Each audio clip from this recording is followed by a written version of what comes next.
Lucas, capítulo 24, vamos ler do versículo 13 ao 35.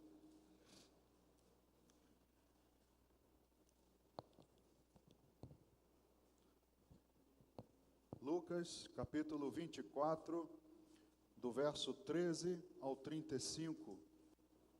Diz assim a palavra de Deus: Naquele mesmo dia, 2 deles estavam de caminho para uma aldeia chamada Emaús, distante de Jerusalém 60 estádios. E iam conversando a respeito de todas as coisas sucedidas. Aconteceu que, enquanto conversavam e discutiam, o próprio Jesus se aproximou e ia com eles. Os seus olhos, porém, estavam como que impedidos de o reconhecer. Então lhes perguntou Jesus: Que é isso que vos preocupa e de que ides tratando à medida que caminhais? E eles pararam entristecidos. Um, porém, chamado Cleopas, respondeu dizendo: És o único, porventura, que tendo estado em Jerusalém, ignoras as ocorrências destes últimos dias? Ele lhes perguntou: Quais? E explicaram: O que aconteceu a Jesus, o Nazareno, que era varão profeta, poderoso em obras e palavras, diante de Deus e de todo o povo, e como os principais sacerdotes e as nossas autoridades o entregaram para ser condenado à morte e o crucificaram. Ora, nós esperávamos que fosse ele quem havia de redimir a Israel, mas depois de tudo isto, e já este o terceiro dia desde que tais coisas sucederam. É verdade também que algumas mulheres das que conosco estavam nos surpreenderam, tendo ido de madrugada ao túmulo e não achando o corpo de Jesus, voltaram dizendo terem tido uma visão de anjos, os quais afirmam que ele vive. De fato, alguns dos nossos foram ao sepulcro e verificaram a exatidão do que viram, do que disseram as mulheres, mas não o viram. Então lhes disse Jesus: Honestos e tardos de coração para crer tudo que os profetas disseram.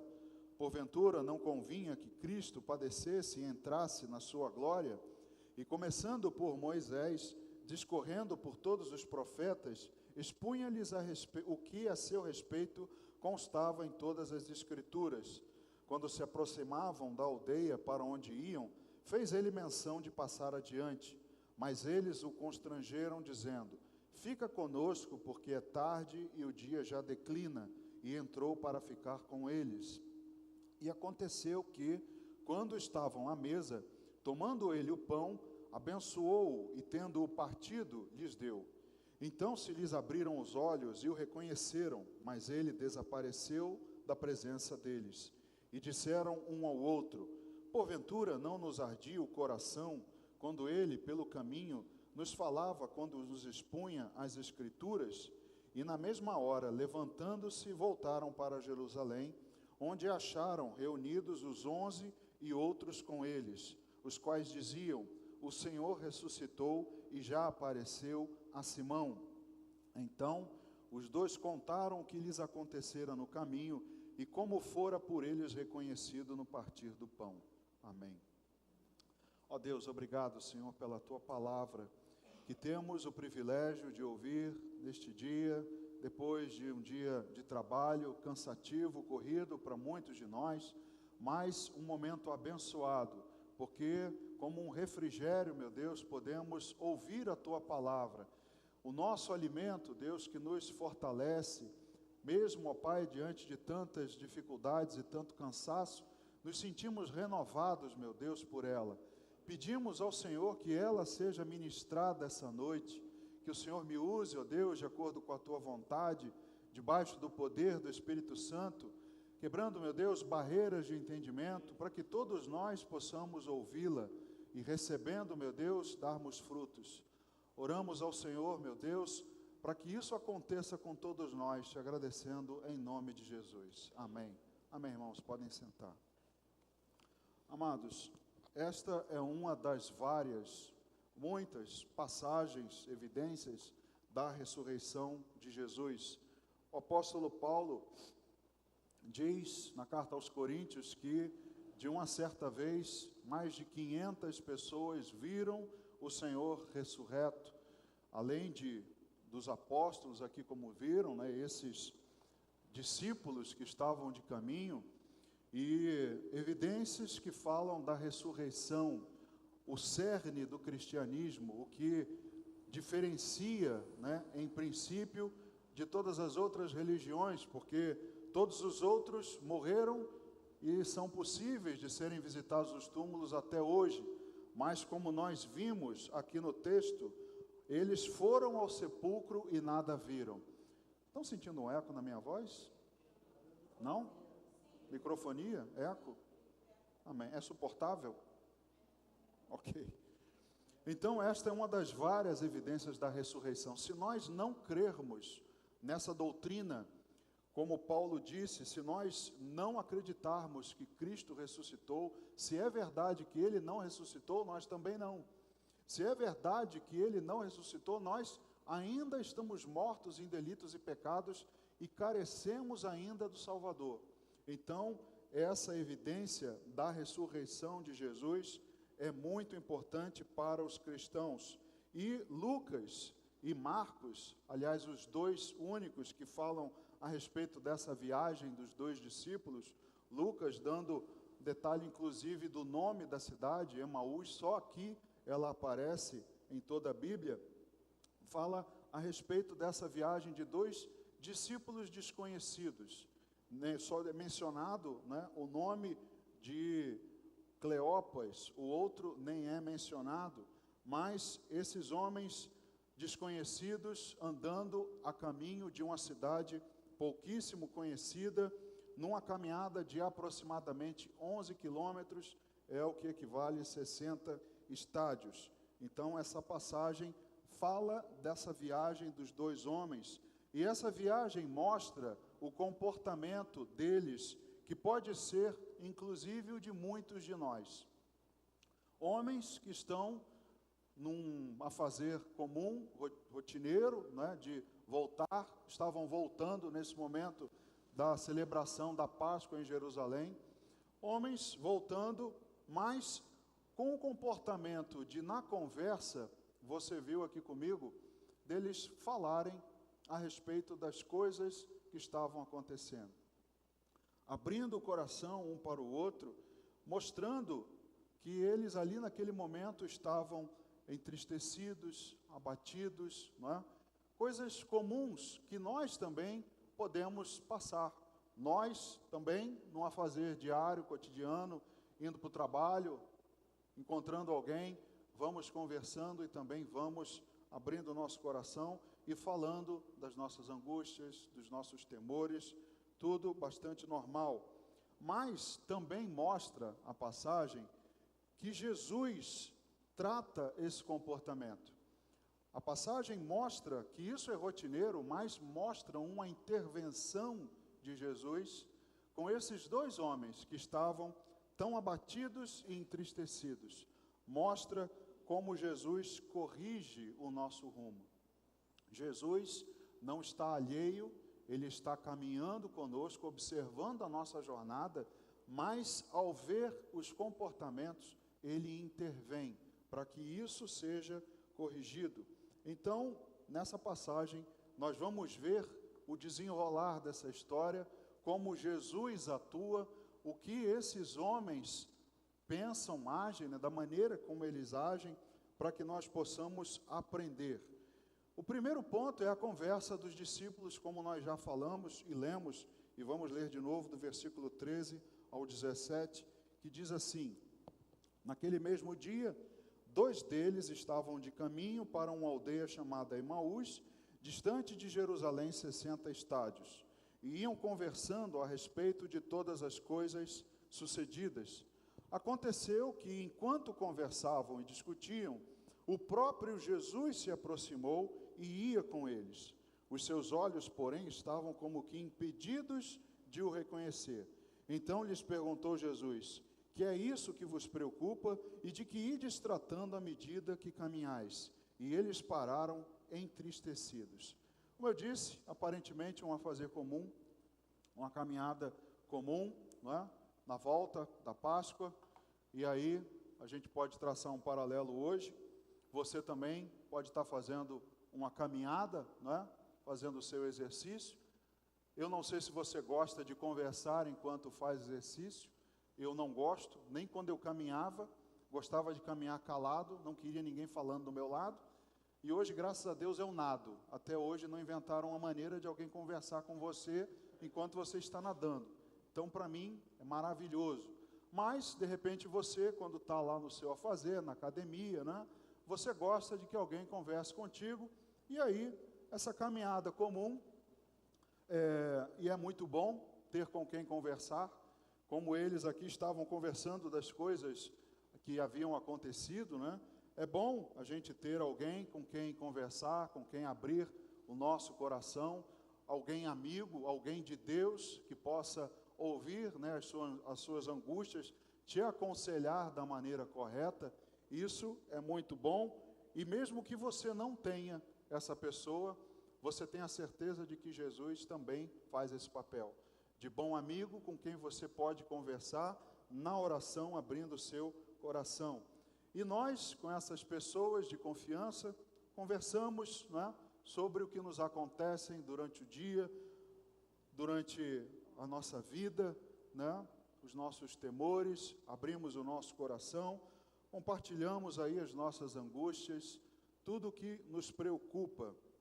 E com eles acontecia algo que também, com certeza, nos acontece, se não com bastante frequência, com alguma frequência, que é nós falarmos com preocupação e com tristeza no nosso coração.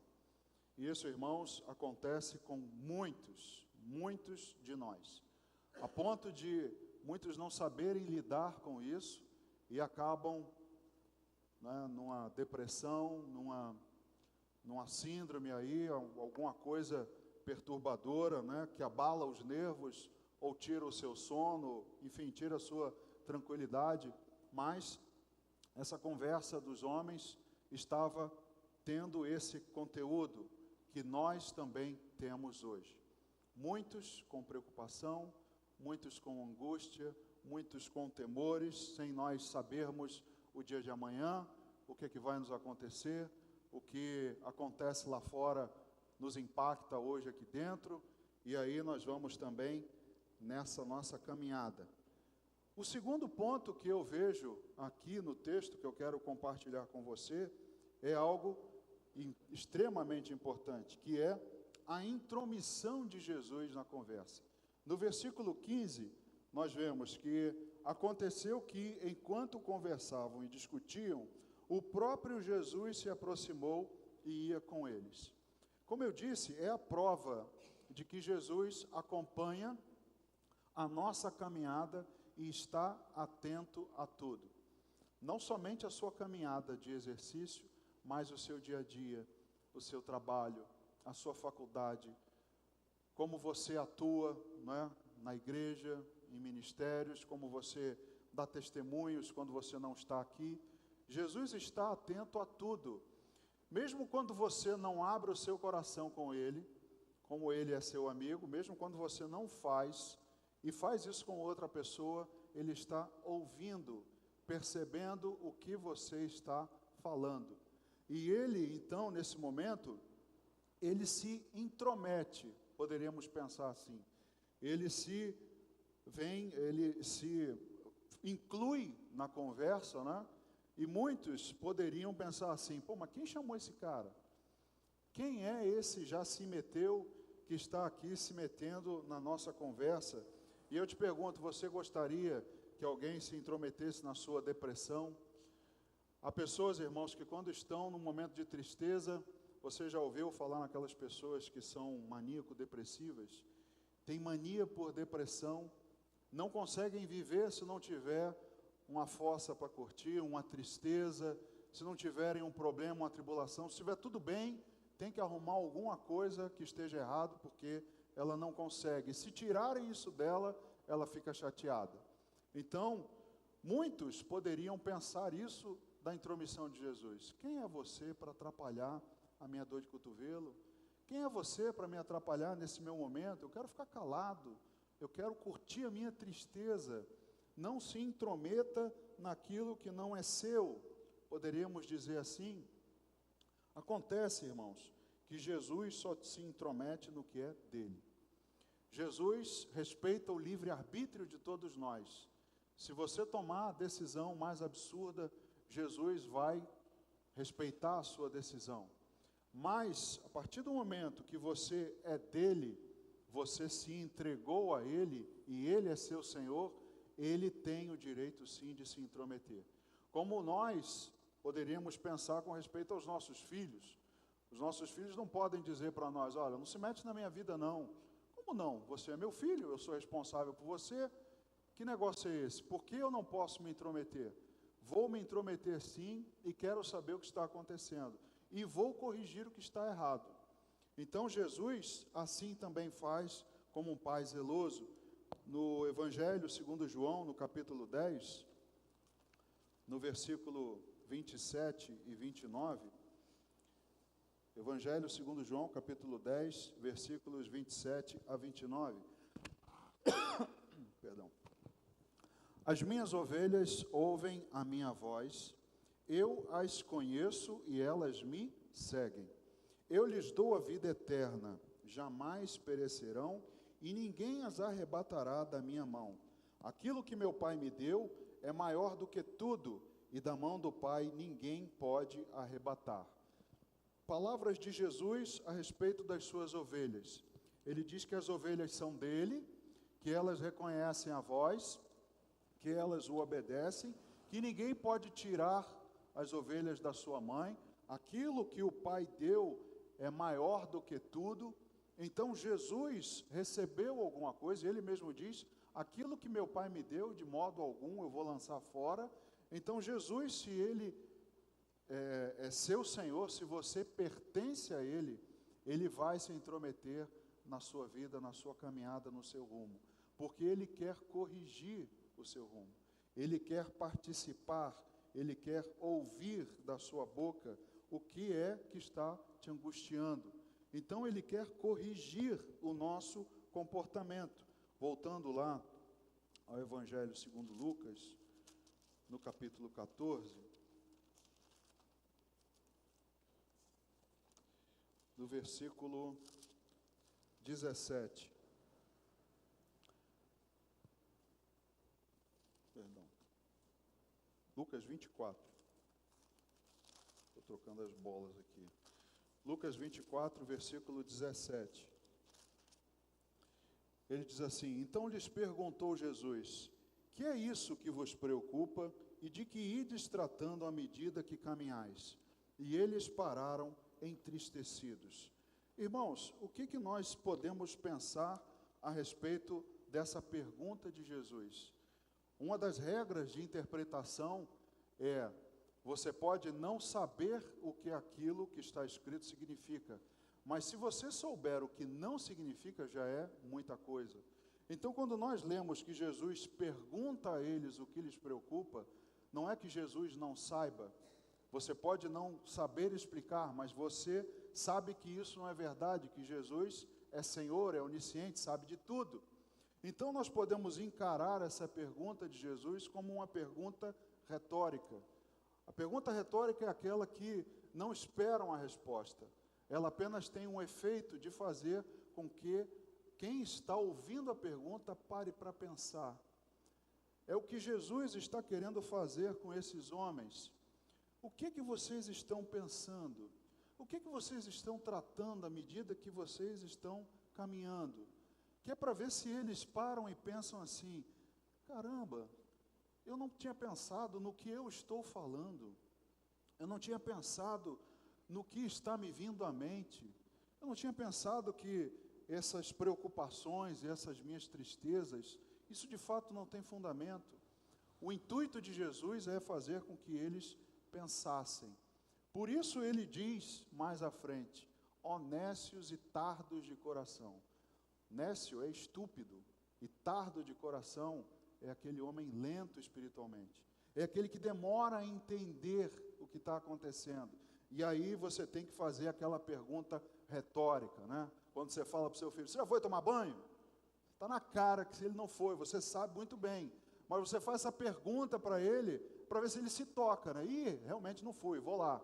Então Jesus está fazendo uma pergunta retórica, para que eles pensem, e nós também.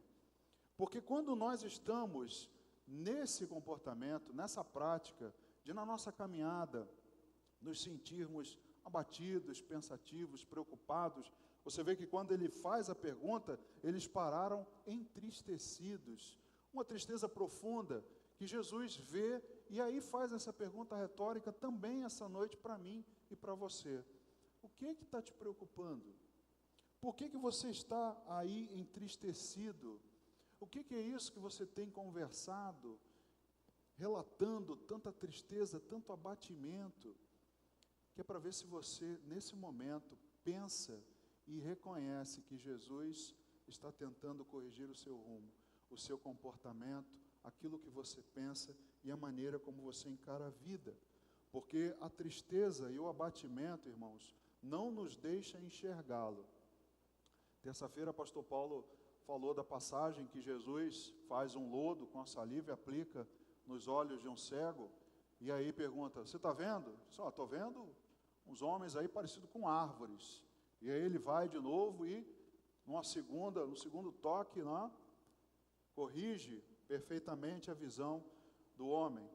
Nós também andamos, e esse é um exemplo bom, porque essa tristeza, esse abatimento não deixou que eles enxergassem Jesus. Veja o que diz o verso 16. Os seus olhos, porém, estavam como que impedidos de o reconhecer.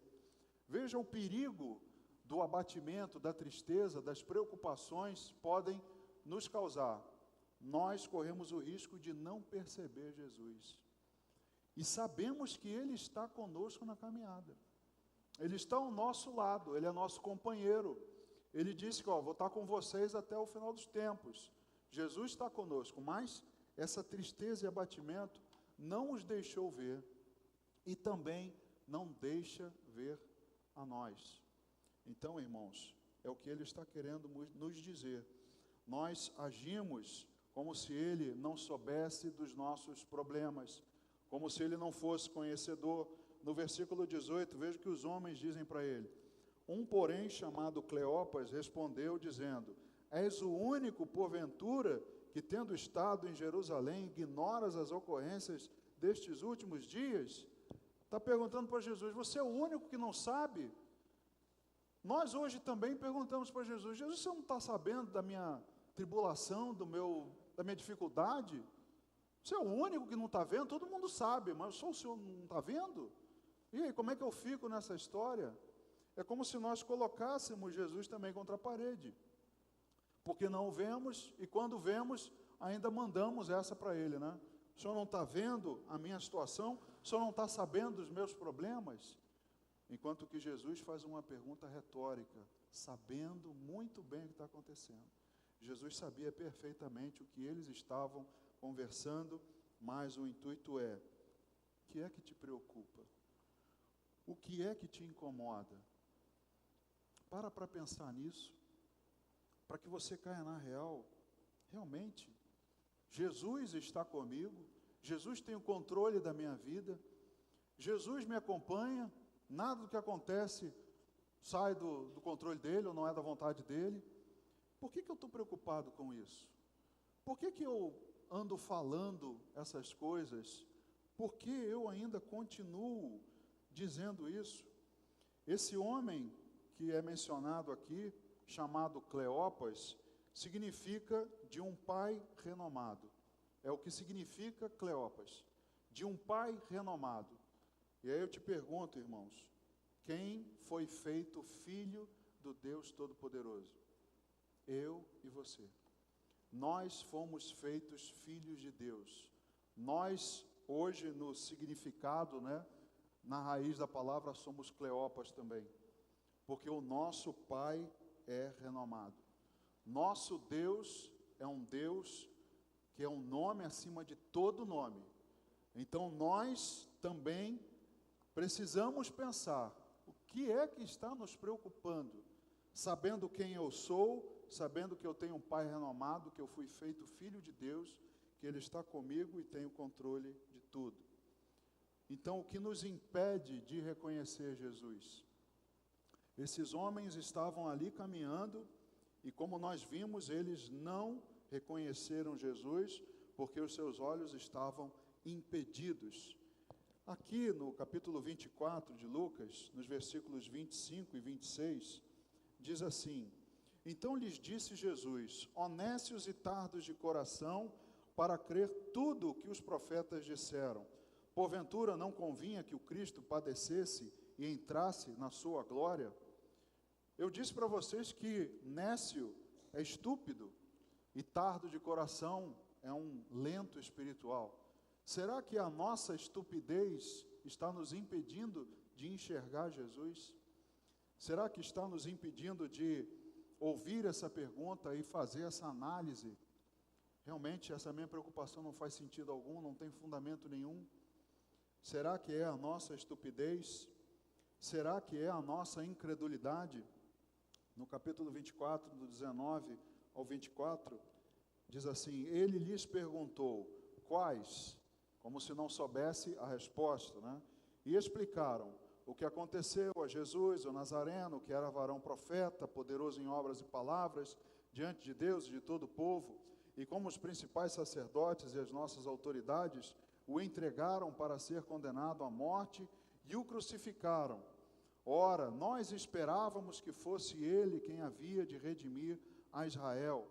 Mas, depois de tudo isso, e já este o terceiro dia desde que tais coisas sucederam, é verdade também que algumas mulheres das que estavam conosco nos surpreenderam, tendo ido de madrugada ao túmulo, e não achando o corpo de Jesus, voltaram dizendo terem tido uma visão de anjos, os quais afirmam que ele vive. De fato, alguns dos nossos foram ao sepulcro e verificaram a exatidão do que disseram as mulheres, mas não o viram. Veja o que esses homens relatam para Jesus. Eles contam toda a história, né? E você viu aqui comigo que eles tinham uma expectativa de Jesus, que fosse redimir a Israel, e etc. e tal. Mas aí eles começam a dizer assim: é verdade que algumas mulheres fizeram isso, isso, isso. É verdade que alguns viram isso, isso, isso. De fato, alguns foram... Jesus tem toda a razão de dizer o estúpido. É como se ele estivesse nos dizendo hoje: menino, o que está faltando diante de tantas evidências para você crer? Se você pensa e fala como esses homens, é verdade que Jesus me salvou, é verdade que eu não valia nada, agora eu sou alguém, agora eu tenho vida. É verdade, sim, é verdade isso, é verdade aquilo, é verdade que Jesus fez um milagre na minha vida. Caramba, então, estúpido, o que está faltando para você crer? O que está faltando para você cair na real e deixar esse seu momento deprê de angústia, depressão, tristeza, que te faz ao longo do caminho ter esse comportamento? É como se Jesus estivesse nos dizendo isso. Então, será que é a nossa incredulidade? O que nos falta diante de tantas evidências? Será que é o nosso desapontamento? No Evangelho de João, no capítulo 20, do versículo 11 ao 15,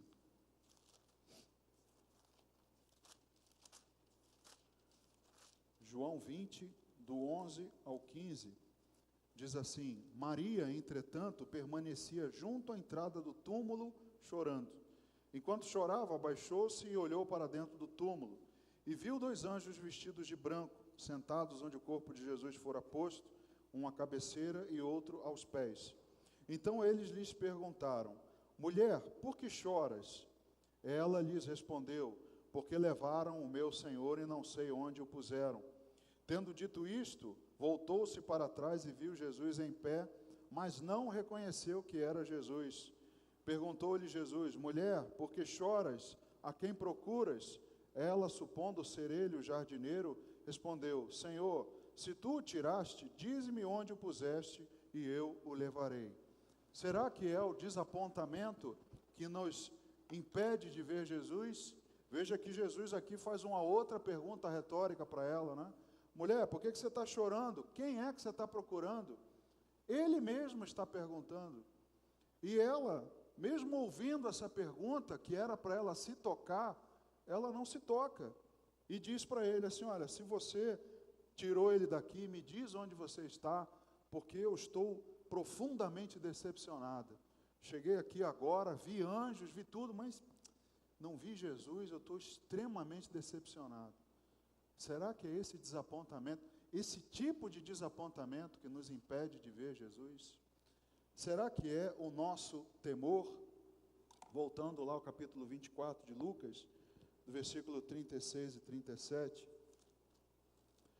diz assim, falavam ainda estas coisas quando Jesus apareceu no meio deles e lhes disse, paz seja convosco. Eles, porém, surpresos e atemorizados, acreditavam estarem vendo um espírito. Será, irmãos, que é o nosso temor? Será que é o nosso medo? Que nós, se virmos um anjo, se virmos o Senhor diante de nós, é capaz de muitos saírem correndo. Mas assim, vi um fantasma, vai vir aqui na igreja e falar, pastor Maurício, vi um fantasma. Será que era Jesus? Será que era um anjo? Porque você está com tamanho medo, tamanho pavor, que se você tiver uma experiência sobrenatural com Deus, você vai achar que aquilo é uma assombração. Como os que estavam no barco viram Jesus caminhando sobre a água, né? E falaram, é um fantasma. Estavam apavorados com o vento, né? Com tudo aquilo. E aí nos impede de ver Jesus. Se nós não conseguimos ver Jesus, nós não avançamos, né? Nós não temos de fato comunhão com Ele. E aí, voltando ao texto, eu te pergunto, como Jesus lidou com essa situação? Como é que Jesus tratou esse fato? E aí, a resposta não é diferente da que você já sabe. Ele tratou da mesma maneira que trata hoje. Tratou com a palavra. No versículo 26 e 27 de Lucas 24, ele diz o seguinte, porventura não convinha que o Cristo padecesse e entrasse na sua glória? Está mencionando as Escrituras. No versículo 27, e começando por Moisés, discorrendo por todos os profetas, expunha-lhes o que a seu respeito constava em todas as Escrituras. A maneira que Jesus teve de tratar com eles foi pregar a palavra. Jesus expôs a palavra, mostrando para eles a verdade que estava nas Escrituras à disposição de todos eles, mas precisava que eles recebessem um toque, recebessem aquele ajuste no rumo, aquele ajuste no foco, para que eles possam ver direito. E o que ele fez foi expor, desde Moisés, por todos os profetas, expôs as Escrituras. Então, Jesus hoje trata conosco da mesma maneira, com a palavra. Se você está aqui hoje ouvindo essa palavra, é porque você talvez esteja precisando de uma correção nesse rumo, nesse comportamento. E aí Jesus, com a palavra, está te tratando. Da mesma maneira, não há nenhuma invencionice, não há nenhum jogo de luz, não há nenhum arrepio, simplesmente a palavra de Deus. Ele também trata com a comunhão, como ainda faz hoje. No versículo 28 e 30, diz assim, ao 30 diz assim, quando se aproximavam da aldeia para onde iam, fez ele menção de passar adiante. Mas eles o constrangeram, dizendo, fica conosco, porque é tarde e o dia já declina. E entrou para ficar com eles. E aconteceu que, quando estavam à mesa, tomando ele o pão, abençoou e, tendo partido, lhes deu. Jesus manifesta um desejo de estar com eles em comunhão. Mas, antes, eles manifestaram um desejo porque constrangeram Jesus a ficar ali. Lembra que no início nós podíamos pensar que Jesus havia se intrometido na conversa? E aí pensa, né? Você está lá no seu exercício, na sua academia, conversando com alguém, aí chega alguém que você não conhece e se mete na conversa de vocês. O que você quer que esse cara, o que aconteça com ele, né? Quando ele fala assim, olha, vou embora, você vai, já foi tarde, vai mesmo. Jesus fez exatamente isso com eles. Mas na hora que Jesus disse assim, olha, eu vou me adiantar, porque já declina o dia. Ele diz assim, não vai não, fica conosco, senta conosco à mesa. Partiu deles o desejo de que Jesus permanecesse. Irmãos, muitos, mesmo sabendo de que Jesus está disposto a corrigir, Jesus está tratando, está falando, muitos desejam que Jesus vá embora. Jesus, vai, não me incomoda, não me perturba, eu não quero mudar, deixa eu curtir minha depressão, deixa eu reclamar, porque assim está bom. Enquanto que Jesus, se não houver o convite, ele vai largar o seu caminho, vai deixar você em paz. Mas esses homens manifestaram o desejo de que Jesus permanecesse com eles. E é nesse momento, irmãos, que nós tomamos essa decisão de que Jesus fique conosco, que tenha comunhão conosco, que nós percebemos a sua presença e tudo muda. Do versículo 31 ao 35. Então se lhes abriram os olhos e o reconheceram, mas ele desapareceu da presença deles. E disseram um ao outro, porventura não nos ardia o coração quando ele pelo caminho nos falava, quando nos expunha as Escrituras? E na mesma hora, levantando-se, voltaram para Jerusalém, onde acharam reunidos os 11 e outros com eles, os quais diziam, o Senhor ressuscitou e já apareceu a Simão. Então, os dois contaram o que lhes acontecera no caminho e como fora por eles reconhecido no partir do pão. Esses homens, assim que viram ali Jesus, naquele momento de comunhão, partindo o pão, comendo com eles, se abriu os olhos. Naquele momento de comunhão, eles tiveram os olhos abertos e perceberam quem era Jesus. Nesse momento, Jesus desaparece da presença deles e eles, surpreendentemente, ainda voltam. 11 quilômetros a pé, irmãos.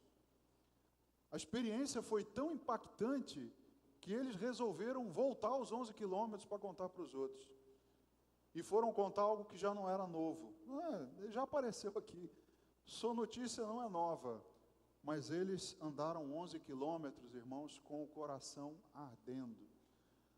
Andaram, voltaram felizes, alegres, por terem tido aquela experiência. Porque algo mudou na vida desses homens. E aí eu deixo para você a palavra final, que se a palavra de Deus não arder no seu coração, é porque os seus olhos não abriram. Se ao ouvir a palavra não arder no seu coração, é porque os seus olhos não abriram ainda. E aí eu te pergunto, não precisa responder, quando você ouve a palavra de Deus, arde no seu coração? Ou você sente a mesma frieza de sempre? Porque se for assim, Jesus pode plantar bananeira na sua frente que você não vai ver. Jesus pode estar do teu lado que você não vai ver. Você vai ver como um desses exemplos que nós vimos. Jesus quer corrigir o seu rumo. Eles eram estúpidos, lentos espiritualmente, mas permitiram que Jesus ensinasse. Eles quiseram que Jesus ficasse ali. Não, fica conosco. Venha ter comunhão conosco, come conosco, fica aqui. Desejaram mais da presença de Jesus porque ouviram a palavra. Então, não permita que as dificuldades, as tristezas, as aflições seguem a sua visão. Não permita que isso aconteça, porque Jesus está te acompanhando de perto para te corrigir. Jesus quer intrometer-se na sua vida, sim. Assim como ele fez com Davi, fez com tantos outros homens, né? Fez com Caim, quando se meteu lá. Por que você está com o semblante descaído? Pergunta lá para Elias, né? Elias, o que você está fazendo aí? Tudo Jesus já sabia. Tudo Deus já sabia a resposta. Mas se intromete porque quer corrigir o rumo. Só basta que você permita que Ele te acompanhe na caminhada. Amém? Vamos orar, irmãos. Ó Pai, obrigado, meu Deus, pela Tua palavra que nos corrige, meu Deus. Ó Pai, que muda o nosso rumo, nos faz ver, meu Deus, coisas que antes estavam obscurecidas à nossa vista. Nos dá clareza, Pai. Assim como foram abertos os olhos de Gease para ver os exércitos do Senhor, nós precisamos também, meu Deus, ter os nossos olhos abertos. Não podemos permitir, meu Deus, que o nosso desapontamento, o nosso medo, a nossa angústia, nada disso, meu Deus, a incredulidade, nada nos impeça de ver a Tua presença, de reconhecer, meu Deus, de sentir que o Senhor está caminhando conosco, que o Senhor está acompanhando, Pai, todos os nossos passos, está ciente, meu Deus, para onde vamos, o Senhor sabe de todas as coisas. Meu Deus, que nós nessa noite possamos reconhecer, que não seja necessário mais nenhuma evidência, mais nenhum milagre, nenhum sinal, como muitos pediam, mas Jesus estava ali na presença deles e não o reconheceram. Meu Deus, que não seja preciso que isso aconteça, mas que nós tenhamos o nosso coração ardendo, Pai, ardendo ao ouvir a Tua palavra, que os nossos olhos espirituais estejam abertos dia e noite, meu Deus. Ó Pai, corrige o rumo do Teu povo.